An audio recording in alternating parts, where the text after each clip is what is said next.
Hi there, and welcome to episode 11 of Worldwide Canadian. I'm Tim Clark.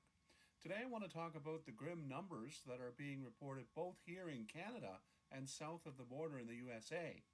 I also want to talk about the steps that are underway to reopen the economy and what that could mean for a resurgence, or what experts call a second wave of the COVID 19 pandemic. First, yesterday saw the Americans reach a grim milestone of at least 100,000 confirmed deaths directly related to the coronavirus, and that is just heartbreaking. I'm seeing so much on social media lately where people are continuing to downplay the facts, saying it's propaganda by the governments and that there is no virus that is going to harm you, and it's scaremongering by the media. We are seeing actual gatherings and no social distancing in the hardest hit province of Ontario and throughout the United States. There are so many people who are seeing wearing a mask as some greater statement. I guess if I wanted to be as callous as those folks, I would say, okay, go ahead and gather and make sure to leave those masks at home.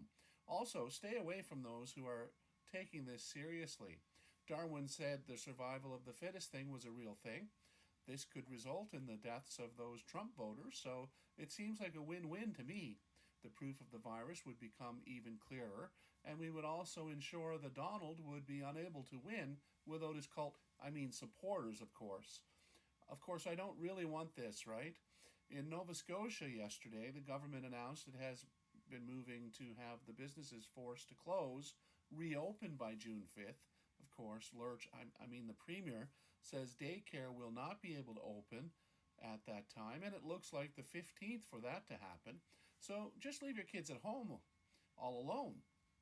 Who knows, there might just be some cute stories of how the toddlers of the province who have parents at work foiled hapless burglars at their home they thought was empty. In Home Alone 5, The Pandemic. Of course, that will make for a bumpy opening of the economy, which was sure to be a bit rocky to begin with. Meanwhile, also in Nova Scotia, our numbers have stayed very low for a few days now, so of course we should open everything up at once. Who cares if the gym you go to has every type of individual working out in a very close area, including all those folks who don't think the virus is a real thing and never social distanced anyway? And who among us has ever seen someone finish with a machine and not wipe it down? That just never happens, right? So here's to all the gyms who are known for their cleanliness and the success. No word yet on concerts, sports, or churches, but I would expect them to follow some sort of rules that would allow smaller numbers to gather to start with. These types of events could happen later, as it is much harder to control the situation when gatherings with larger numbers of people. Of course, I'm fully expecting family bubbles to become a useless waste of time. Hey, we can all just go to our local restaurant and bar if we are hankering for a visit. Well, no matter what, I'm sure we all know that just like assholes, we all have opinions, and some are just less agreeable than others. What I will do is wait to see how the government plan comes into action and what the results are on the numbers. I don't know about you, but if I hear the media ask when a phase plan will be released to the public again, I will reach through the Facebook live stream to choke the journalist out. The government of Nova Scotia is not following a predetermined phase plan, so get over it, newsies.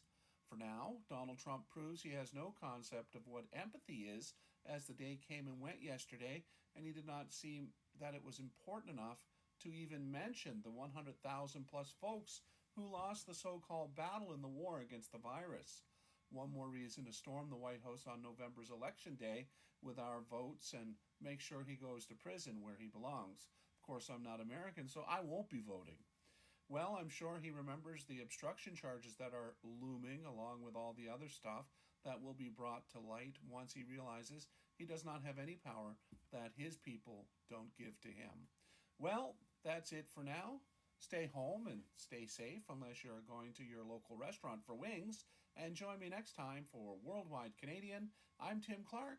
Bye for now.